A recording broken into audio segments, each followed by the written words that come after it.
হরে কৃষ্ণ ভক্তরা মাতাজিরা, এই যে ভগবান শ্রীকৃষ্ণের জন্মাষ্টমী, যে কৃষ্ণপক্ষিয়া এই ভাদ্র মাসে আবার কি চলে এসছে, একটা অমাবস্যা। এটা শাস্ত্রে কি নাম আছে? কৌশিকী অমাবস্যা নামে। কারণ কি, প্রত্যেক মাসেই এই কৃষ্ণপক্ষে হয় অমাবস্যা আর শুক্লপক্ষে হয় পূর্ণিমা। তাই এই ভাদ্র মাসের কৌশিকী অমাবস্যা খুব গুরুত্বপূর্ণ। যারা ব্রত করবেন কিভাবে করবেন এবং সারা পৃথিবীর এই কৌশিকী অমাবস্যার সময়সূচি কী, কবে শুরু হচ্ছে, কখন শেষ হবে এবং গঙ্গা স্নান কখন করবেন, সব কিছু আজকে এই সুজিত প্রভুর যে সুন্দর একটা সংক্ষিপ্ত চ্যানেল আছে, এই চ্যানেলের মাধ্যমে আপনারা পেয়ে যাবেন। এবং আপনারা আমার এই চ্যানেলটা সাবস্ক্রাইব করে রাখবেন। তাহলে আপনি কি করবেন, গুরুত্বপূর্ণ বিশেষ কথাগুলো সংক্ষিপ্ত আকারে এই চ্যানেলটা দেখতে পারবেন। আর কৃষ্ণকথা সুজিতনাথ চ্যানেল আমার একটা আছে, ওটায় আপনার বিশদ ব্যাখ্যাগুলো থাকে। তাই আপনারা এই হৃদয়ে কৃষ্ণ চেতনা, কৃষ্ণ ভাবনায় জাগ্রত হয়ে কি হয়েছে, এই যে ভাদ্র মাসটা ভগবান শ্রীকৃষ্ণের মাস। কারণ কি, এই মাসে ভগবান শ্রীকৃষ্ণ এসছেন কৃষ্ণপক্ষিয়া অষ্টমী তিথিতে। আবার এই মাসের অষ্টমী তিথি শুক্লপক্ষিয়াতে এসছেন আমাদের রাধারানী। তাই রাধা কৃষ্ণ নয় অভিন্ন এই সুন্দর মাসে অমাবস্যা তিথিটা আপনার অবশ্যই নিয়ম করে পালন করতে হবে, গঙ্গা স্নান করতে হবে।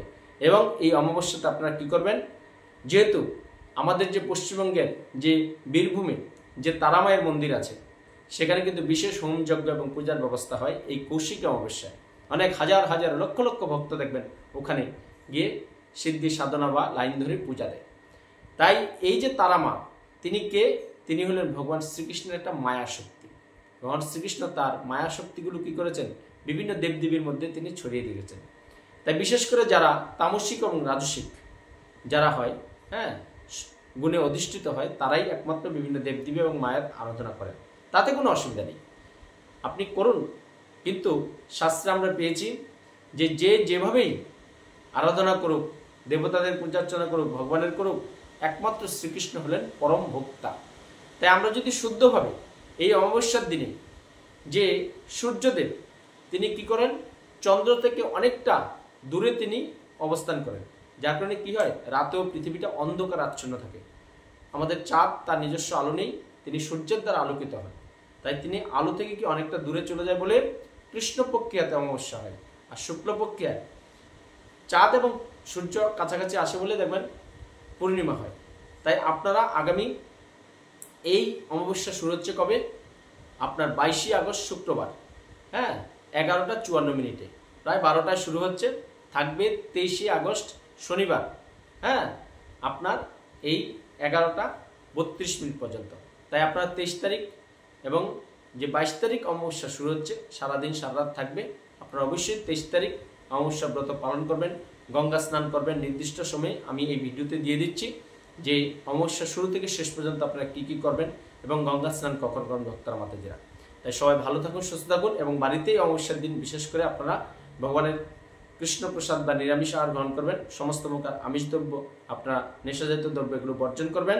তাহলে কি হয়, তারামায়ের আপনারা কৃপা সংগ্রহ করবেন এবং ভগবান শ্রীকৃষ্ণের সংগ্রহ করবেন। জগৎ সংসারে আপনারা সবাই ভালো থাকতে পারবেন। তাই সবাই ভালো থাকুন, সুস্থ থাকুন। এখন জেনে নিন যে এই ভাদ্র অমাবস্যার পূর্ণাঙ্গ সময়সূচি কী, হ্যাঁ, কৌশিকী অমাবস্যা এবং গঙ্গা স্নানের সময় কী। তাই আমাদের চ্যানেলটা সবসময় আপনারা সাবস্ক্রাইব করে রাখুন, যারা এখনো সাবস্ক্রাইব করেননি। আর আজকের ভিডিওটা আপনার বন্ধু বান্ধব, আত্মীয় স্বজন সবার মধ্যে একটু শেয়ার করে দিন। তাহলে আপনার মাধ্যমে এই ভাদ্র অমাবস্যা যে বিশেষ একটা তিথি এবং বিশেষ গুরুত্বপূর্ণ এই অমাবস্যাটা, হ্যাঁ, আমাদের যে গর্ভবতী মায়েরা আছেন তারা একটু সন্ধ্যার পরে বাড়ির বাইরে বেরোবেন না, আপনারা ঘরে থাকবেন, ভগবান শ্রীকৃষ্ণের স্তবস্তুতি করবেন। তাহলে জগৎ সংসারে আপনারা ভালো থাকতে পারবেন এবং আপনার যে ভবিষ্যৎ প্রজন্ম আসছে তাও সেও শুভ থাকবে। এবং আপনার এই আজকের ভিডিওটা সবার বন্ধু বান্ধব, আত্মীয় স্বজন সবার মধ্যে শেয়ার করে দিন। আপনার মাধ্যমে জানতে পারবে অমাবস্যার সঠিক তিথি কী, অমাবস্যা কী করা উচিত, কী করা উচিত না, এবং কীভাবে করলে এই সংসার জীবনের থেকেও অমাবস্যা তিথিতে বা ভগবান শ্রীকৃষ্ণের বিশেষ বিশেষ তিথিগুলোতে আপনি কৃষ্ণ ভক্তি প্রদান করতে পারবেন, লাভ করতে পারবেন। জগৎ সংসারে ভালো থাকুন, সুস্থ থাকুন। হরে কৃষ্ণ। এখন জেনে নিন আপনারা এই অমাবস্যা তিথি শুরু এবং শেষ এবং গঙ্গা স্নানের সময়সূচি। ভক্তরা মাতাজিরা, অমাবস্যা তিথি শুরু 2025-এর এই ভাদ্র মাসের কৃষ্ণপক্ষিয়া কৌশিকী অমাবস্যা 5ই ভাদ্র 1432 বাংলা, 22 আগস্ট 2025 ইংরেজি শুক্রবার সকাল 11:54 আপনার এই কৌশিকী অমাবস্যার তিথি সঠিকভাবে সময়সূচি শুরু হচ্ছে। আর এই কৌশিকী অমাবস্যা তিথি শেষ হয়ে যাবে, মানে সমাপ্ত হবে আপনার 6ই ভাদ্র 1432 বাংলা 23শে আগস্ট 2025 ইংরেজি শনিবার সকাল 11টা 22 মিনিটে। তাহলে অমাবস্যা তিথি শুরু হচ্ছে 22 তারিখ, থাকবে 23 তারিখ, তাই 23 তারিখে আপনারা অমাবস্যা ব্রত পালন করবেন।